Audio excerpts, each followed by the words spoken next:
Ini yang bercakap ni bekas Timbalan Menteri. Patutlah kerajaan tu tak lama. Hormat. Under hostage atau under siege.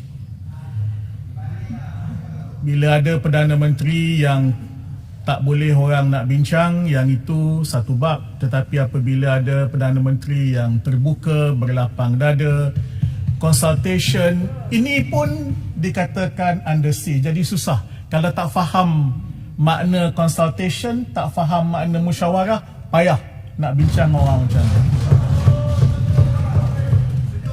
Kebanyakan hujah yang saya dengar daripada pihak sebelah sana ialah berlatar belakangkan maklumat dan persepsi mereka terhadap jasa. Kita bincang JCOM, dua perkara yang berbeza dan Tambun tadi dah jelaskan antara perbezaannya. Jadi kita bercakap tentang satu masa dulu, jasa, masa sekarang dan akan datang ialah JCOM. Tilka ummatun qad khalat laha ma kasabat walakum ma kasabtum. Bagi mereka, saya minta pasir putih tengok terjemahan saya, kalau salah tolong betulkan. Bagi mereka yang telah berbuat, pahala dan amal kebajikan untuk mereka. Jadi kita terima kasih kepada semua yang telah berjasa dalam jasa, termasuk 776 orang yang dibuang dengan kejam dan zalim oleh pentadbiran PH. Menteri, masa tu siapa jadi menteri di sebelah sana? Menteri dia dari parti. Jangan main tuduh, you were in the cabinet. Jangan main tuduh. Masa itu kamu juga dalam kabinet yang buat you were in the cabinet. Have some shame lah. Malulah sikit. Ini orang tak malu kianat ke? Tak malu kianat. Okay. Dulu Perdana Menteri lain, ini Perdana Menteri baru. Sekarang ialah cerita JCOM, ya, cerita JCOM. Baik. Peruntukan telah Teruskan Menteri, teruskan. Menteri ni hebat. Peruntukan telah dikurangkan dan ini sudah pun kita luluskan dalam usul yang tadi. Kerangka kerja JCOM pun telah dibincangkan dengan panjang lebar dan saya ucap berbanyak terima kasih kepada teman-teman.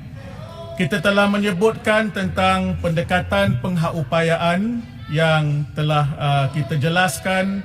Saya juga telah menyebut tentang kerjasama antara agensi-agensi kementerian daripada waktu saya menggulung di peringkat dasar dahulu lagi. Unit komunikasi OKU kita tubuhkan sebab kalau kita kira jumlah OKU dalam negara yang berdaftar ialah lebih 500,000. Menteri yang bertanggungjawab ada di depan saya, Titi Wangsa. Kalau mengikut laporan WHO dan ini disahkan oleh DOSM kita, sepatutnya yang didaftarkan itu antara 10 hingga 15% daripada penduduk. Ini masalah komunikasi, bukan masalah kelemahan JKM, ini masalah komunikasi. Dan komunikasi ini di bawah tanggungan saya sebagai Menteri KKMM. Ini antara tugasan untuk JCOM, berkomunikasi dengan OKU di peringkat akar umbi, di peringkat daerah. Ini yang kita nak buat. Tapi kalau pembangkang tak setuju, maknanya dia tak naklah kita melipat gandakan komunikasi dengan OKU. Itulah maksud dia.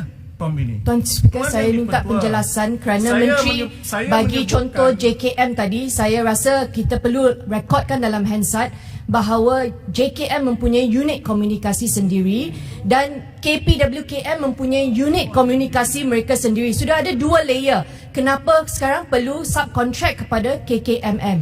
Dan tadi Menteri ada mengatakan bahawa KKMM perlu membantu Menteri KPWKM untuk promote produk mereka dan perkhidmatan mereka. I can tell you, no repackaging can help a bad content. Thank you. Tuan Pengerusi, ini yang bercakap ni bekas Timbalan Menteri. Patutlah kerajaan tu tak lama. Siapa yang kianat? Siapa yang kianat? Malulah sikit. Malulah. Apa jelutung terasa balik jelutung. Malulah sikit. Minta laluan dulu, minta laluan. Alaih hormat. Bercakap cara yang sopan, please. Cakap cara yang sopan.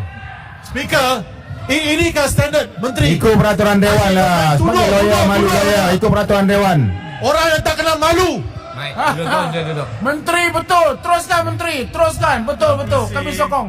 Inilah standard pintu belakang. Kita betul. Yang berhormat, she was your cabinet colleague lah. She was your cabinet colleague. Have some shame.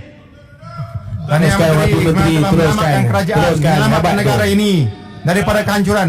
Tuan Pengerusi, insya-Allah saya berdoa Kerajaan pintu belakang macam ayat-ayat yang lain tanpa gangguan. Saya minta Menteri. Selangor.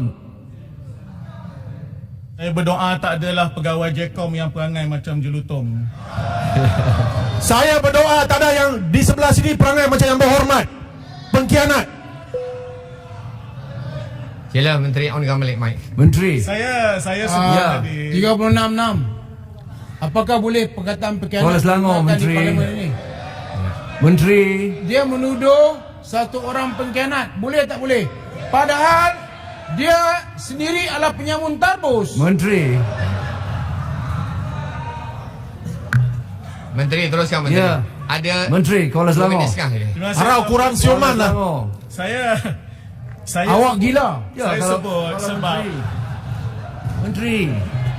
kita We were harus former cabinet members, Menteri. kita kena Kalau saya boleh, kalau saya Saya minta Arau dan Jelutong hentikan Arau Jelutong minta hentikan komunikasi ini. Mungkin kita perlukan Jcom. Baik.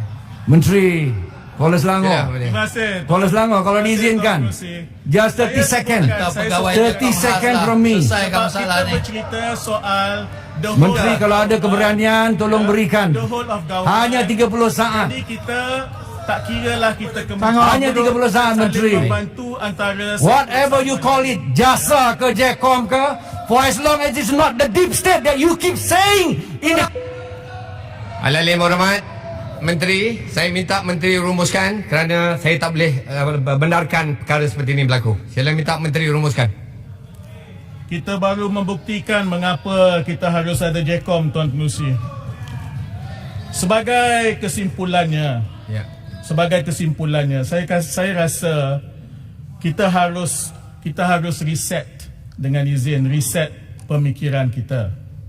Pertama, bukan tujuan kita hari ini dan bukan tujuan saya untuk menyelesaikan semua perbezaan pendapat dan tindakan termasuk dengan pucung dan sebagainya. Memang ada perbezaan. Baik, tak kira, saya tahulah saya sebut Jcom ke apa kan, ini semua akan ada perbezaan. Kedua, hakikatnya ialah ini bukan jasa dan ini adalah Jcom. Ya.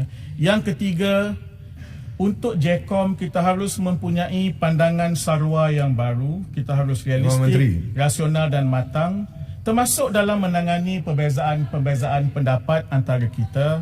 Dan yang keempat, untuk kita membangunkan pemikiran baru tentang kepentingan dan keperluan sebenar dasar digital negara dan mengapa kita harus menubuhkan Jcom ini. Tuan Yang di-Pertua, saya tamat di sini saja. Terima kasih. Terima kasih Yang Berhormat Menteri. Ahli yang berhormat, sekarang saya kemukakan masalah bagi diputuskan usul di bawah Peraturan Mesyuarat 669 bagi maksud bekalan B47 Kementerian Komunikasi dan Multimedia oleh Yang Berhormat Tuaran, Yang Berhormat Taling Jaya, Yang Berhormat Lembah Pantai, Yang Berhormat Kuantan dan Yang Berhormat Jerlun seperti kertas pemberitahuan mengenai bahawa jumlah sebanyak ringgit Malaysia 1,242,464 ringgit 900 untuk maksud B47 di bawah Kementerian Komunikasi dan Multimedia dalam jadual kepada Rang Undang-Undang Perbekalan 2021 DR16/2020 nalah dipotong sebanyak ringgit Malaysia 85,549,200 dengan syarat dikurangkan sebanyak ringgit Malaysia 4 juta daripada peruntukan di bawah butiran 020000 kod program hal ehwal khas jasa aktiviti nombor 021000 dan sebanyak ringgit Malaysia 81,549,200 daripada peruntukan di bawah butiran 050000 kod program perluasan Jabatan Hal Ehwal Khas Jasa Aktiviti nombor 050100 di dalam anggaran perbelanjaan persekutuan 2021 kertas perintah 26 tahun 2020 hendaklah disetujukan. Dengar baik-baik. Ahli-ahli yang bersetuju, ahli yang berhormat yang bersetuju, kata bersetuju. Setuju. Yang tidak bersetuju, kata tidak. Tidak. Lebih suara tidak bersetuju, usul tidak disetujukan. Ahli yang berhormat, Kepala Bekalan B47 dan Kepala Pembangunan P47 di bawah Kementerian Komunikasi dan Multimedia terbuka untuk dibahas. Yang berhormat, saya ada senarai ahli pembahas. Saya mulakan dengan yang berhormat